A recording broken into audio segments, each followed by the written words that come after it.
Hello guys, nandito na tayo ngayon sa loob ng airport. Ito, nakita ko na yung pahingahan natin ngayon. Meron ditong OFW lounge. So yan. Yan ang OFW lounge dito sa Terminal 1. Kaso nga nakapagod umakyat.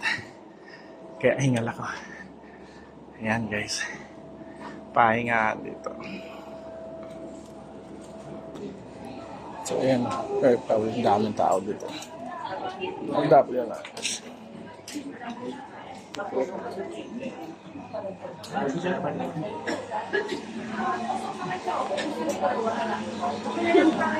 May pagkain dito.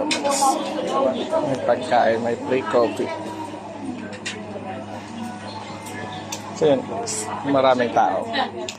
So, see you guys.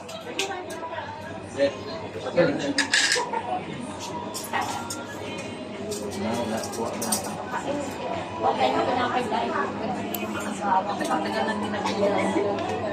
Chicken. Tayo pa rin.